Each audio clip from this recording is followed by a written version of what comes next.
ख्वाबों को पूरा करने के लिए ख़यालों से बाहर आना पड़ता है। दोस्तों नमस्कार, आप देख रहे हैं Civil Service Zone YouTube channel और आज का हमारा टॉपिक है मध्य प्रदेश का भौतिक विभाजन, physical division of Madhya Pradesh. तो दोस्तों आज का ये हमारा टॉपिक हर एग्ज़ाम के पॉइंट ऑफ व्यू से इम्पोर्टेंट है, स्पेशली वनडे एग्ज़ाम के लिए भी और पीएससी साथ-साथ जो मेंस है, मेंस के दृष्टिकोण से भी ये महत्वपूर्ण है। तो लास्ट तक बने रहें। तो स्टार्ट करते हैं मध्य प्रदेश का भौतिक विभाजन। देखिए मध्य प्रदेश के भौतिक विभाजन को आप देख रहे होंगे, स्क्रीन में आपको ये मैप दिख रहा है और मध्य प्रदेश को भौतिक रूप से हम 7 भागों में डिवाइड करते हैं। ये देखें दोस्तों, ये लिस्ट दी हुई है मध्य प्रदेश का भौतिक दृष्टि से विभाजन। तो ये 7 भागों में मध्य प्रदेश का भौतिक विभाजन है, जिसमें मध्य प्रदेश का सबसे बड़ा जो भूभाग है ये है मालवा का पठार, जो मध्य प्रदेश के पश्चिमी क्षेत्र में है। दूसरा है मध्य भारत का पठार, तीसरा बुंदेलखंड का पठार, चौथा रीवा पन्ना का पठार, पांचवा नर्मदा घाटी क्षेत्र है, पांचवा सतपुड़ा पर्वतीय क्षेत्र है जो मध्य प्रदेश के दक्षिण में है, दक्षिणी सीमा बनाता है, और मध्य प्रदेश के पूर्व में है बघेलखंड का पठार। तो देखिए यहाँ मैप में आपको दिख रहा होगा मालवा का पठार। ये देखिए ये मालवा का पठार मध्य प्रदेश के पश्चिमी भाग में, जो मध्य प्रदेश के सर्वाधिक 28% भूभाग पर फैला हुआ है। और मध्य प्रदेश का सबसे छोटा जो भूभाग है, सबसे छोटा जो भौतिक प्रदेश है वो बघेलखंड का पठार है, जो मध्य प्रदेश के लगभग 7% भाग पर फैला हुआ है। तो ये प्रश्न यहाँ से बन सकता है, आप देख सकते हैं। तो दोस्तों ये दिख रहा होगा आपको मध्य प्रदेश में मालवा का पठार। मालवा के पठार की दक्षिणी सीमा बनाती है नर्मदा घाटी क्षेत्र। तो नर्मदा घाटी क्षेत्र ये मध्य प्रदेश का दूसरा बड़ा भूभाग है, जो मध्य प्रदेश के 26% भाग पर फैला हुआ है। इसके अलावा आप देखेंगे मालवा के पठार के उत्तर में ये जो क्षेत्र है इसे मध्य भारत का पठार कहा जाता है। ये मध्य भारत का पठार है जो लगभग मध्य प्रदेश के 11% भाग पर है।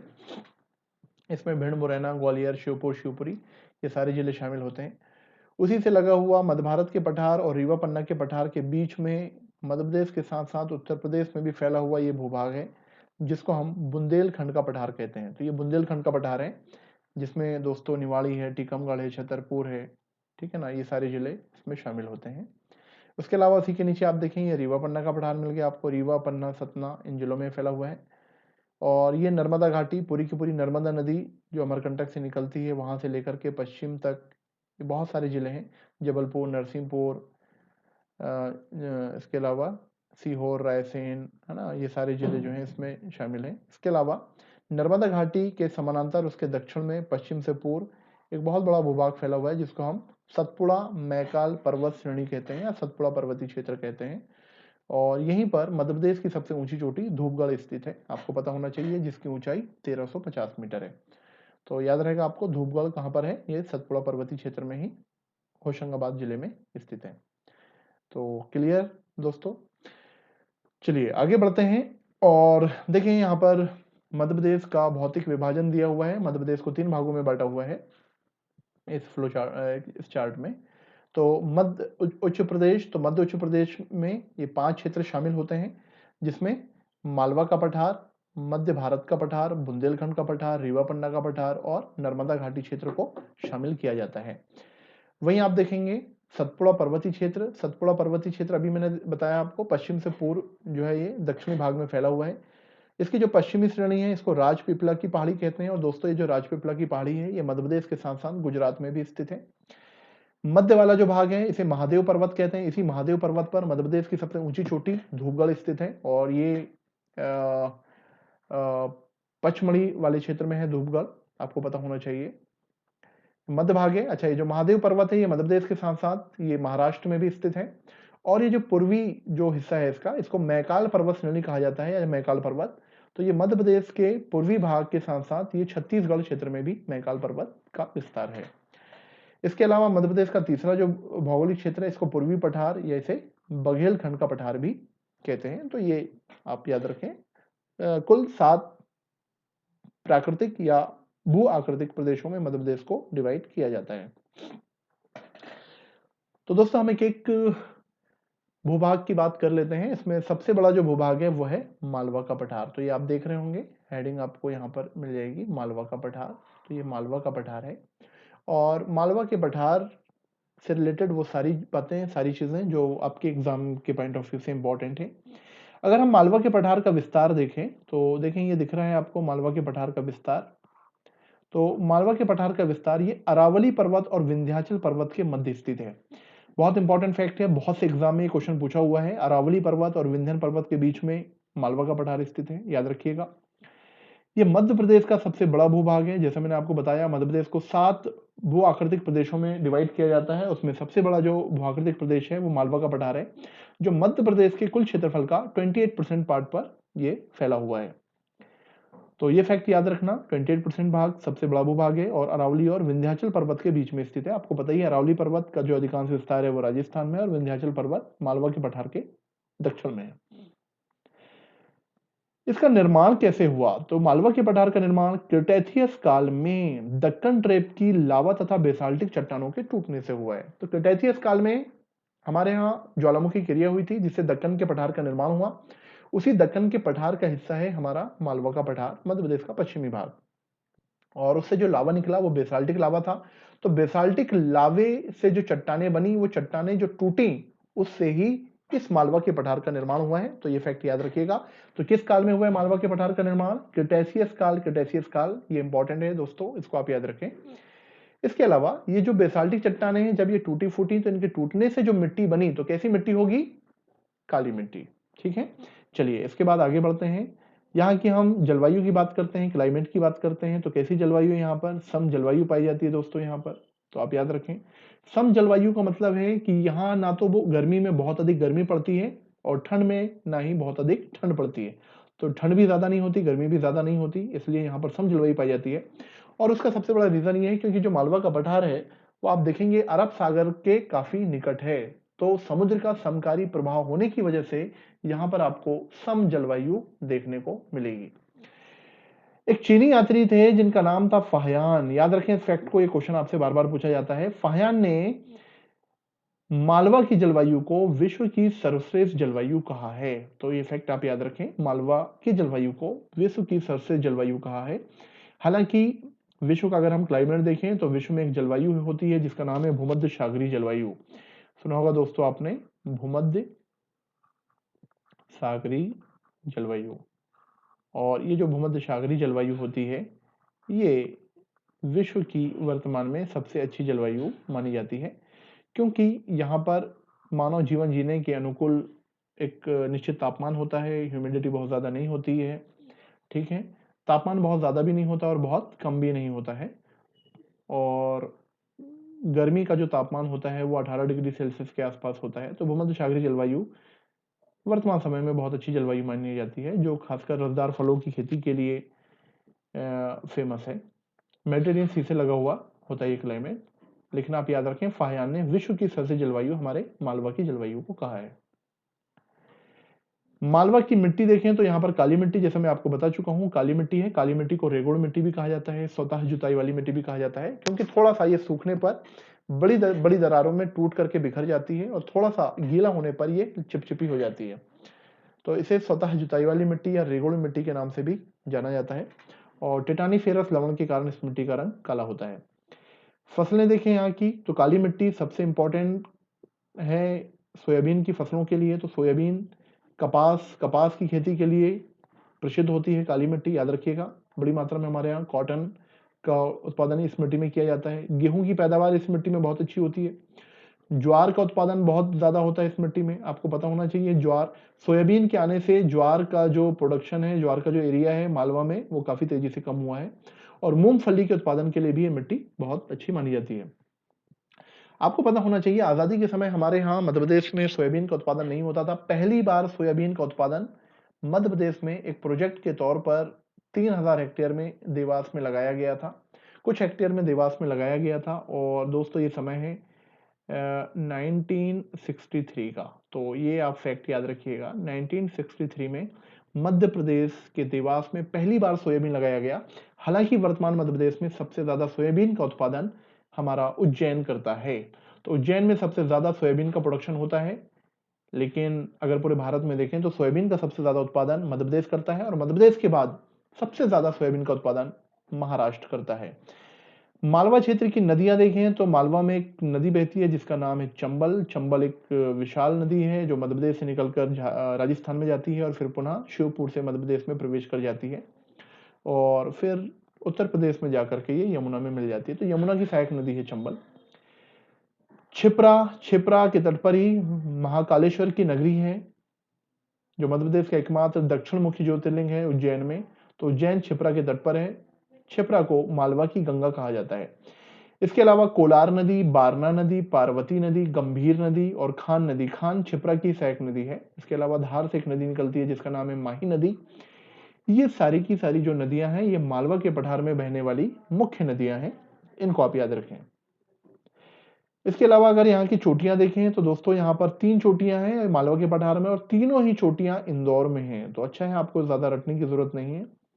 उसमें मालवा के पठार की सबसे ऊंची चोटी है सिगार चोटी, याद रखिएगा, जिसकी हाइट 881 मीटर है। दूसरी चोटी है जनाबाव चोटी और तीसरी चोटी है धजारी चोटी और तीनों ही चोटियां इंदौर में स्थित हैं। आपसे प्रश्न पूछा जाता है मालवा के पठार की सर्वोच्च चोटी कौन सी है, तो सिगार चोटी याद रखें। यहाँ की जनजाति देख लेते हैं। इस क्षेत्र में गोंड जनजाति आपको देखने को मिलेगी। भील सबसे ज्यादा मिलेंगे आपको। पश्चिमी मध्य प्रदेश में मालवा में भील है। इसी की एक उपजाति है भिलाला। और यहाँ पर आपको पूर्वी मालवा में जो जनजाति है रायसेन, विदिशा, भोपाल के आसपास, यहाँ पर पारधी जनजाति आपको देखने को मिलेगी।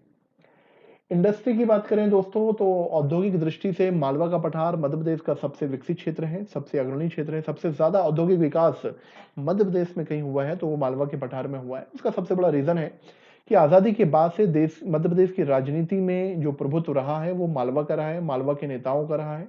अधिकांश मंत्री मालवा क्षेत्र से ही बने हैं, इसलिए यहाँ पर औद्योगिक विकास भी ज्यादा हुआ है। और आजादी के पहले भी यहाँ पर होलकरों का शासन हुआ करता था, है ना। इस वजह से ये क्षेत्र जो है वो कंपेरेटिवली ज्यादा विकसित है। तो उद्योग में देखें पीथमपुर धार में है, जिसे और ये खासकर ऑटोमोबाइल इंडस्ट्री के लिए फेमस है। इसे भारत का डिट्रॉइट भी कहा जाता है। मंडीदीप भोपाल के पास में रायसेन जिले में स्थित है।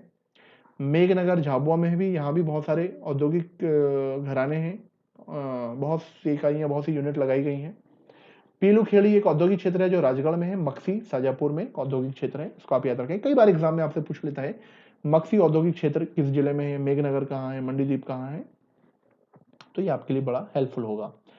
पर्यटन की बात करें दोस्तों मालवा में, तो पर्यटन की दृष्टि से यहाँ पर मांडू, जिसे महलों की नगरी कहा जाता है, जहाज महल, हिंडोला महल, रानी रूपमती का महल, आपने बहुत सारे महलों का नाम सुना होगा, ये सब मांडू में है। और मांडू जो है वो धार जिले में है।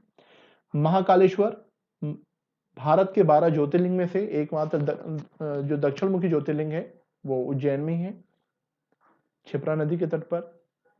सांची का स्तूप रायसेन में है, इसे विश्व धरोहर सूची में शामिल किया गया है। धार का किला, कालका देवी का मंदिर, ये भी यहीं स्थित है। इसके अलावा मालवा के पठार में देखें, कर्क रेखा मालवा के मध्य से होकर के गुजरती है और आपको पता होना चाहिए कर्क रेखा मध्य प्रदेश के 14 जिलों से होकर के जाती है। इसका भी एक वीडियो बनाऊंगा मैं दोस्तों, इसकी एक बड़ी अच्छी ट्रिक है, उससे आपको ये 14 जिले याद हो जाएंगे। तो कर्क रेखा मालवा के मध्य से जाती है और 14 जिलों से होकर के जाती है। तो ये था मालवा का पठार। इसके बाद आगे चलते हैं। मध्य प्रदेश का दूसरा भूभाग है मध्य भारत का पठार, और मध्य भारत के पठार का मैंने आपको बताया ये भिंड, मुरैना, ग्वालियर, श्योपुर, शिवपुरी, इन जिलों में मध्य भारत के पठार का विस्तार है। देखिए जो मध्य भारत का पठार है, हिमालय की उत्पत्ति के समय यह क्षेत्र ऊपर उठा है। तो याद रखें दोस्तों, हिमालय की जिस समय उत्पत्ति हुई थी उस समय यह क्षेत्र नीचे था। तो उसी समय जिस समय शिवालिक पर्वत की उत्पत्ति हुई, शिवालिक पर्वत की उत्पत्ति के समय ये मध्य भारत का पठार ऊपर उठा है, जो एक भ्रंश द्वारा अरावली से अलग होता है। एक भ्रंश दरार के द्वारा ये अरावली से अलग होता है। इसी कारण इस पठार और मालवा के मध्य, मतलब ये जो मध्य भारत का पठार है और जो मालवा का पठार है, उसके बीच 300 मीटर का ढाल है। 300 मीटर का ढाल है। अतः यहाँ नदियों का वेग तीव्र होता है।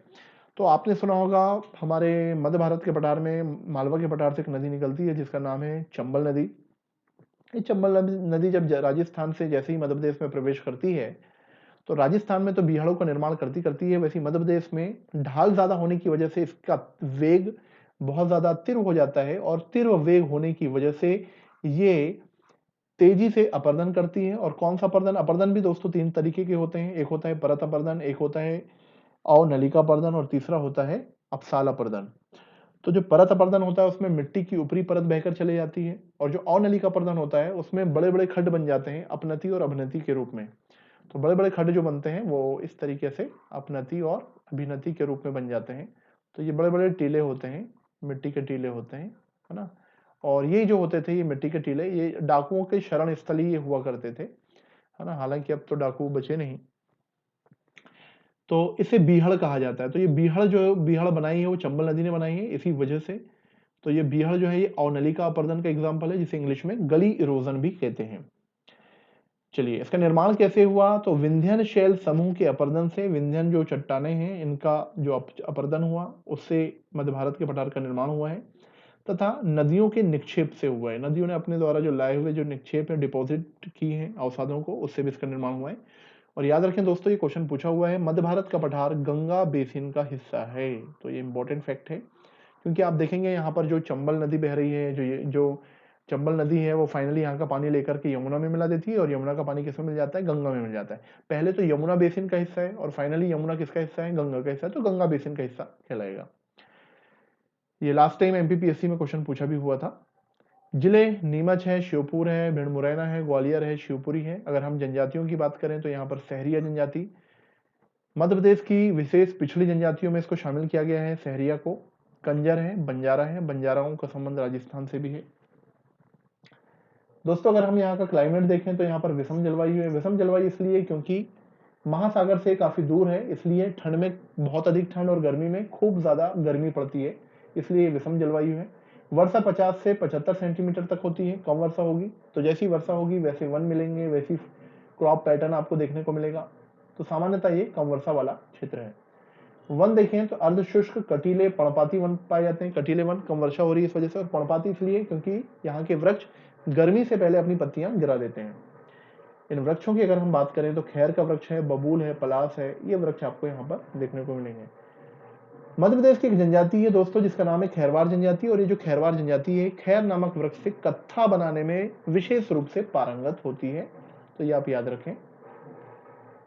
मिट्टी कौन सी है? तो यहाँ पर जलोढ़ मिट्टी, या जिसी को हम कछारी मिट्टी कहते हैं। जलोढ़ मिट्टी को अछेतरी मिट्टी भी कहा जाता है, क्योंकि ये हमें जहां दिखाई देती है वहां इसका निर्माण नहीं होता, बल्कि नदियां अपने द्वारा अवसादों को एक जगह से उठाकर दूसरी जगह पहुंचाती हैं, उसकी वजह से जलोढ़ या एलुवियल सॉइल का निर्माण होता है।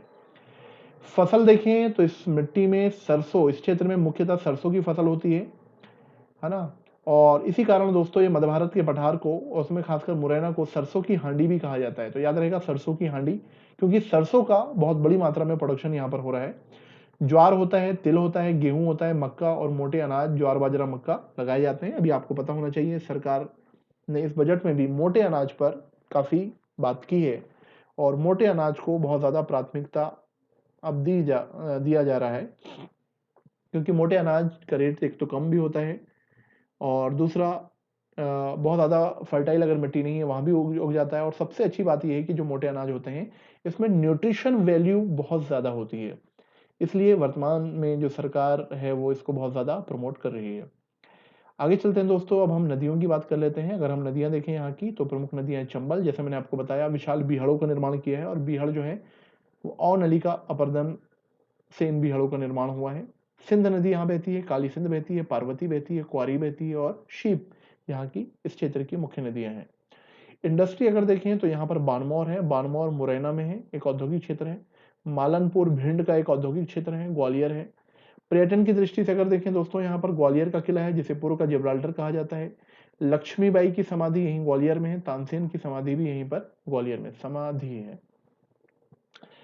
विशेष में यहाँ पर दिया हुआ दोस्तों, मध्य भारत के पठार को सरसों की हांडी, जैसा मैंने अभी आपको बताया, सरसों की हांडी कहा जाता है, और इसे चंबल का उप आर्द्र क्षेत्र भी कहते हैं। तो ये दोनों ही फैक्ट याद रखें, एग्जाम की दृष्टि से इंपॉर्टेंट है, सरसों की हांडी और चंबल का उप आर्द्र क्षेत्र।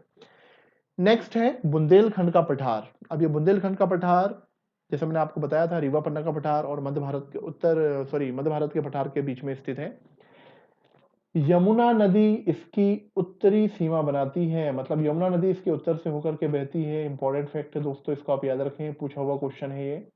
इसका ढाल उत्तर की ओर है, अतः अधिकांश नदियां उत्तर की ओर बहती हैं। इसका निर्माण जो हुआ है वो प्राचीन ग्रेनाइट और नीस चट्टानों से हुआ है। तो बुंदेलखंड में, मध्य प्रदेश के बुंदेलखंड क्षेत्र में आपको सबसे प्राचीन चट्टानें देखने को मिलेंगी, ग्रेनाइट और नीस चट्टानें। हालांकि आज ये इसी रूप में दिखाई नहीं देती हैं, इनका रूप परिवर्तित हो चुका है क्योंकि इनका बहुत ज्यादा अपक्षय और अपरदन हो गया है। बुंदेलखंड की सर्वोच्च चोटी दोस्तों सिद्ध बाबा है। सिद्ध बाबा जिसकी हाइट 1122 मीटर है, और ये जो सिद्ध बाबा बुंदेलखंड की जो सर्वोच्च चोटी है ये दतिया जिले में स्थित है। ये बहुत इंपॉर्टेंट फैक्ट है, इसको आप याद रखें। बुंदेलखंड की सर्वोच्च चोटी सिद्ध बाबा जो दतिया जिले में है।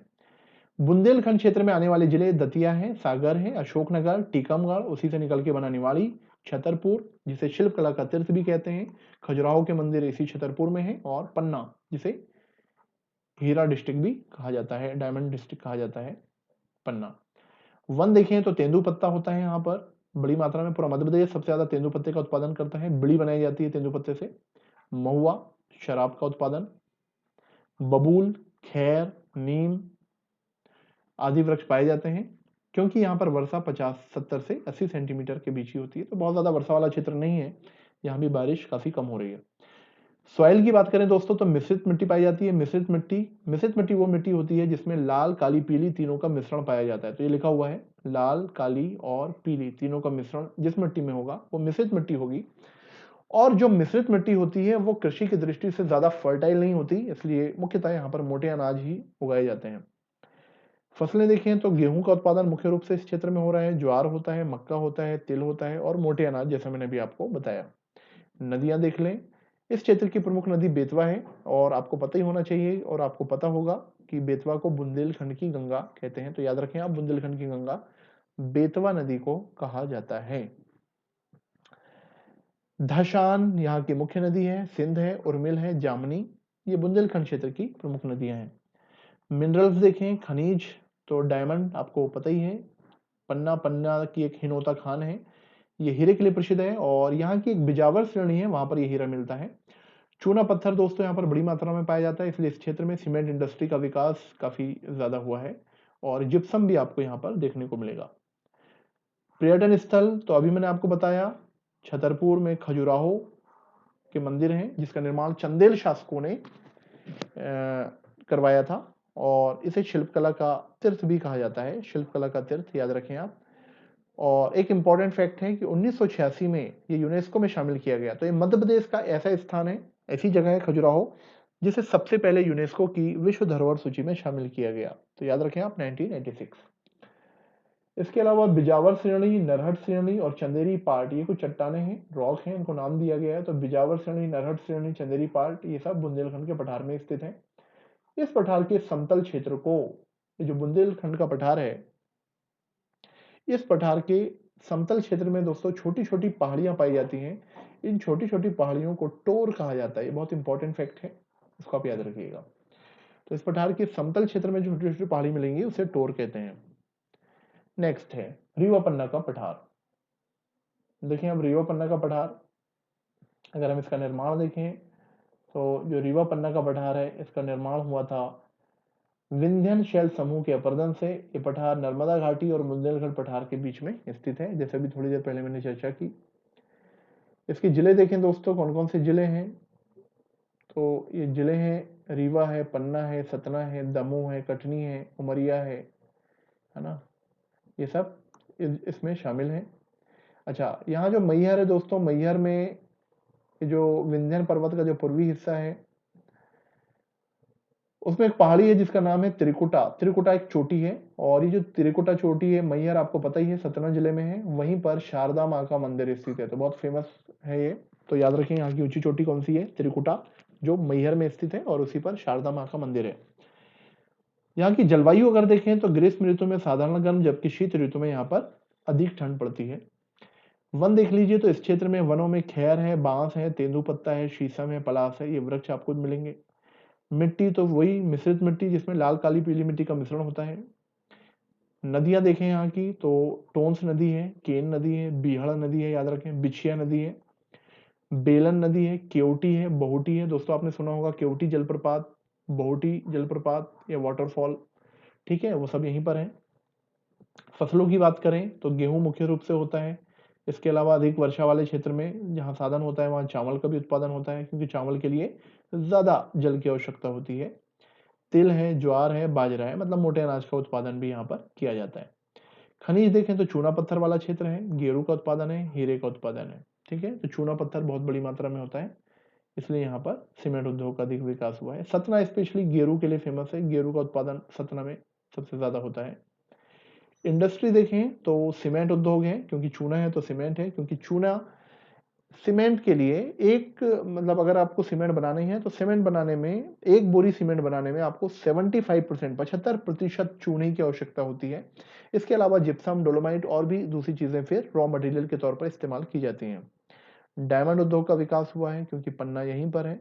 और माइनिंग उद्योग, तो खनिज है तो खनन उद्योग का विकास तो हो ही होगा।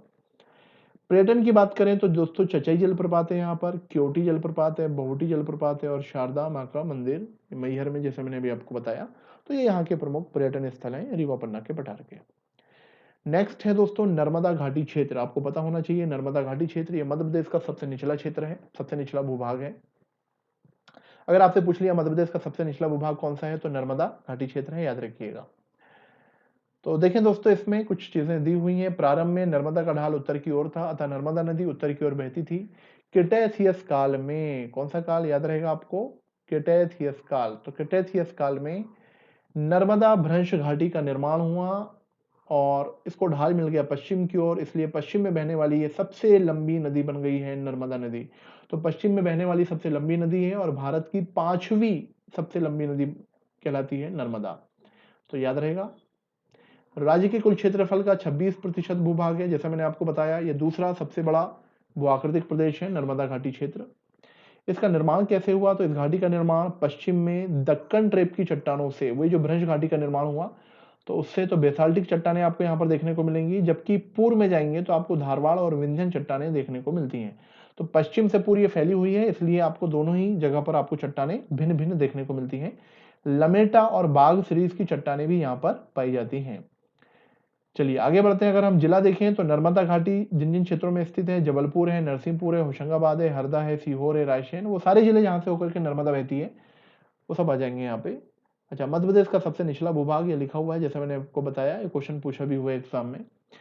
जलवायु देखें तो ग्रीष्म ऋतु में अधिक गर्म होगी, जबकि शीत ऋतु में यहाँ पर आपको साधारण ठंडी देखने को मिलेगी। वर्षा की मात्रा पश्चिम से पूर्व की ओर जाने पर क्रमशः बढ़ती जाती है। पश्चिम में 70 से 75 सेंटीमीटर बारिश होती है, जबकि पूर्व में अगर हम देखेंगे तो पूर्व में लगभग 130 सेंटीमीटर तक वर्षा यहाँ पर होती है। तो अच्छी खासी वर्षा हो जाती है पूर्व में।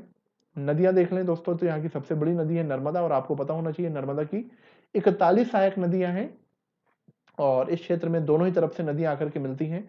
उत्तर में विंध्याचल पर्वत से भी और नीचे सतपुड़ा पर्वत की भी नदियां आकर के मिलती हैं। इसकी सबसे बड़ी सहायक नदी तवा नदी है, याद रखें नर्मदा की। हिरण है, शेर है, हथनी है, कोलार है, बारना है, चोरल है, करम है, शक्कर है, दूधी इस क्षेत्र की प्रमुख नदियां हैं।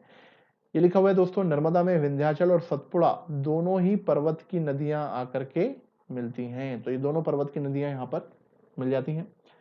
मिनरल्स की बात करें तो यहाँ पर आपको संगमरमर मिलेगा, तो भेड़ाघाट संगमरमर के लिए प्रसिद्ध है।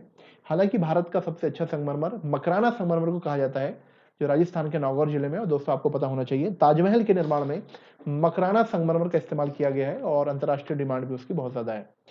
कोयले के लिए भी फेमस है, चूना पत्थर भी मिलेगा, टंगस्टन भी मिलेगा। अगर हम पर्यटन की बात करें तो पर्यटन की दृष्टि से यहाँ पर आपको भेड़ाघाट है, भेड़ाघाट जलप्रपात फेमस है। दुग्ध धारा है, कपिल धारा जलप्रपात है, ओमकारेश्वर जलप्रपात है खंडवा में।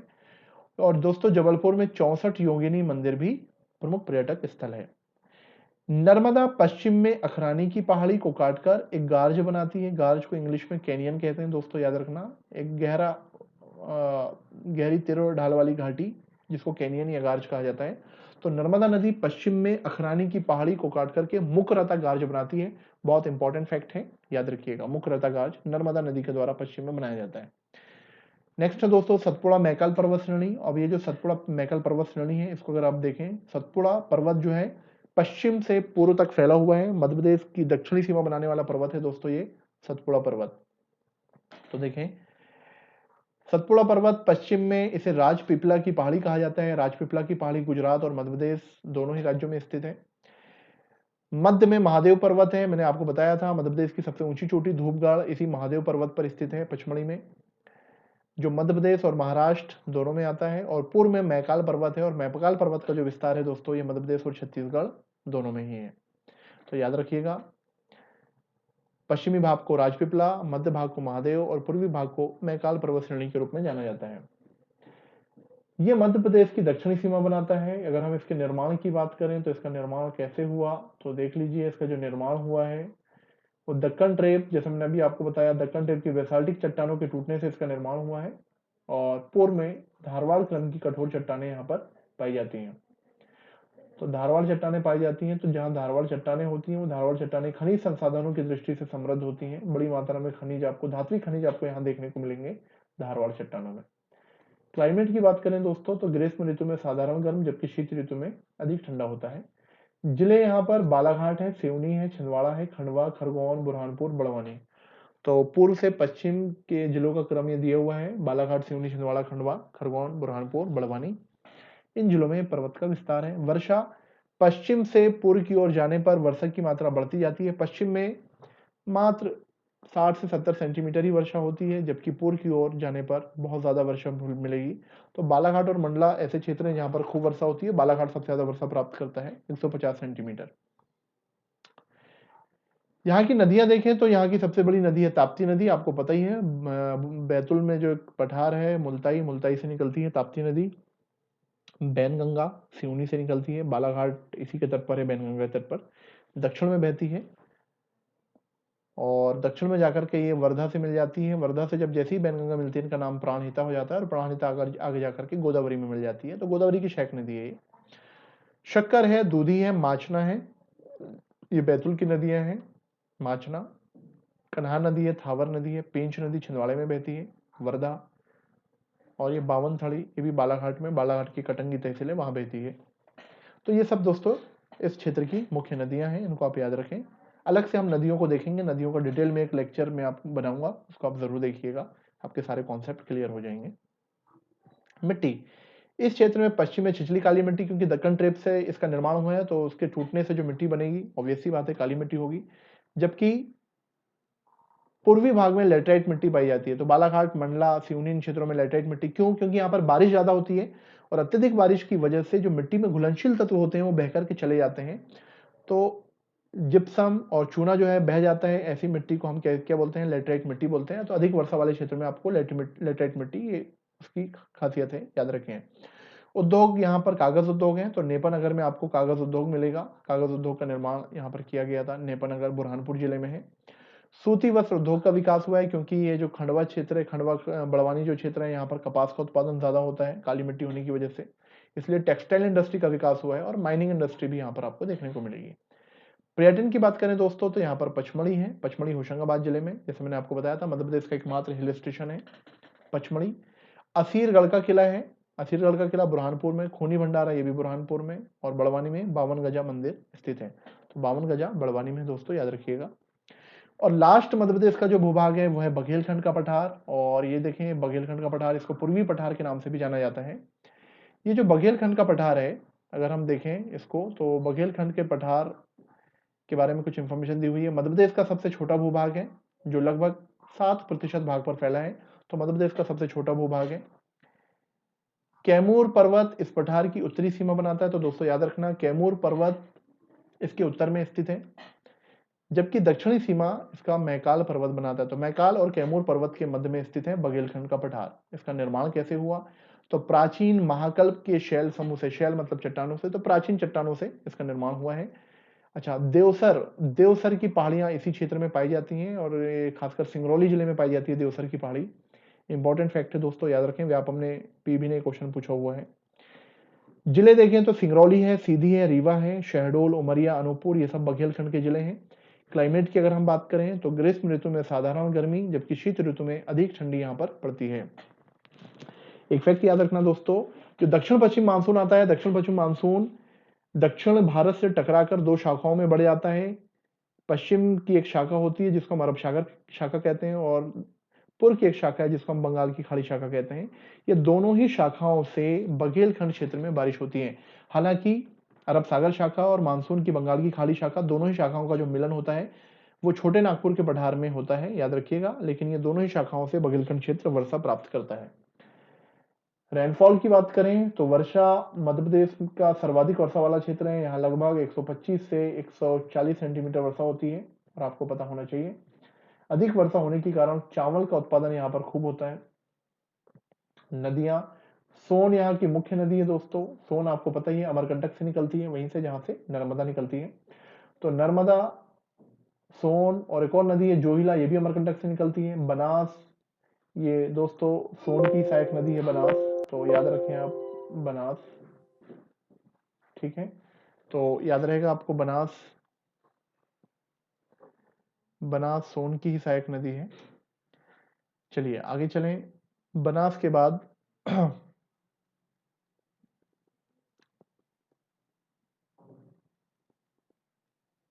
ठीक है, तो नदियां हम देख रहे थे, तो सोन नदी, जोइला नदी, बनास नदी, बनास के बाद गोपद एक नदी है दोस्तों। एक मिनट बस, हाँ, ठीक है। गोपद, तो बनास के बाद ये गोपद, ये भी इस क्षेत्र की नदी है। अरिहंद नदी है, अरिहंद आपको पता होना चाहिए, ये यूपी में भी बहती है। हसदो, ये आदि नदी है यहाँ की, ठीक है ना। अरिहंद मध्य प्रदेश में नहीं बहती है, याद रखिएगा। फसलें देखें तो ज्यादा बारिश की वजह से चावल का उत्पादन होता है, अलसी का उत्पादन होता है, तिल, और रबी में यहाँ पर गेहूं भी लगाई। तो चावल खरीफ की फसल है, जबकि गेहूं रबी की फसल है। खनिजों में दोस्तों कोयले का बहुत बड़ी मात्रा में उत्पादन होता है। सबसे बड़ा सोन नदी घाटी स्पेशली कोयले के लिए फेमस है, मध्य प्रदेश का सबसे बड़ा नदी घाटी क्षेत्र है, कोयले के लिए फेमस है ये। मध्य प्रदेश की ऊर्जा राजधानी सिंगरौली में है। सिंगरौली का बेहड़न, बेहड़न आपने सुना होगा, इसे मध्य प्रदेश की ऊर्जा राजधानी कहा जाता है। कोयले के अलावा चूना पत्थर है, बॉक्साइट है यहाँ का, यहाँ के मुख्य मिनरल्स हैं। इंडस्ट्री देखें तो इस पर आधारित उद्योग हैं, तो खनन उद्योग का विकास हुआ है यहाँ पर। इसके अलावा अमलाई, ये अमलाई है दोस्तों, अमलाई, अमलाई, बड़ा ई आएगा ये, अमलाई। अमलाई कागज कारखाना यहाँ पर शहडोल में, जो निजी क्षेत्र में एशिया का सबसे बड़ा कागज का कारखाना है, याद रखें इस फैक्ट को। तो मध्य प्रदेश का सबसे बड़ा कागज कारखाना कौन सा है? अमलाई है, याद रखना, नेपानगर नहीं है दोस्तों, ठीक है। पर्यटन की बात करें तो अमरकंटक यहाँ का प्रमुख हिल स्टेशन है। अमरकंटक, जैसे मैंने आपको बताया, ये अनूपपुर जिले में है, और अनूपपुर जिले में भी, अनूपपुर जिले की एक तहसील है जिसका नाम है पुष्प राजगढ़। तो पुष्प राजगढ़ तहसील में स्थित है अमरकंटक, जहां से नर्मदा, सोन और जोहिला नदी का उद्गम होता है। बांधवगढ़ नेशनल पार्क है दोस्तों, यहाँ पर बांधवगढ़ नेशनल पार्क भारत मध्य प्रदेश में बाघों की डेंसिटी के लिए प्रसिद्ध है। बाघों का घनत्व तो सबसे ज्यादा आपको यहाँ पर देखने को मिलेगा। इसके अलावा अगर हम बघेलखंड की बात करें तो जो कर्क रेखा है, कर्क रेखा बघेलखंड को दो बराबर भागों में बांट देती है। कर्क रेखा मैंने आपको शायद एक भारत का भूगोल एक वीडियो भी मैंने आपको बताया था। तो कर्क रेखा भारत के 8 राज्यों से होकर के जाती है, मध्य प्रदेश से भी जाती है, और मध्य प्रदेश में बघेलखंड से भी जाती है, और बघेलखंड को दो बराबर भागों में बांटती है। इसके साथ ही भारतीय मानक समय रेखा, जो भारतीय मानक समय रेखा है, 82.5 डिग्री पूर्वी देशांतर रेखा, आपको पता होना चाहिए। ये 82.5 डिग्री पूर्वी देशांतर रेखा ये मध्य प्रदेश के सिंगरौली जिले से होकर के जाती है, या बोल सकते हैं ये बघेलखंड क्षेत्र से होकर के जाती है। इस तरीके के प्रश्न आप लोगों से एग्जाम में पूछे गए हैं। तो दोस्तों ये हमने देखे मध्य प्रदेश के भूआकृतिक प्रदेश, या प्राकृतिक प्रदेश, या भौतिक प्रदेश। और मुझे लगता है आपको मेरा ये लेक्चर बहुत अच्छे से समझ में आया होगा। थोड़ी डिटेल में मैंने आपको बताया है, और डिटेल में इसलिए ताकि आप बहुत अच्छे से चीज़ों को समझ सकें। तो इस वीडियो को आप ज़रूर देखें, इससे आप अपने नोट्स भी बना सकते हैं, स्क्रीनशॉट लेकर के भी आप इसे रख सकते हैं। तो दोस्तों आज के लिए इतना ही, मिलते हैं फिर किसी और वीडियो के साथ। Thank you.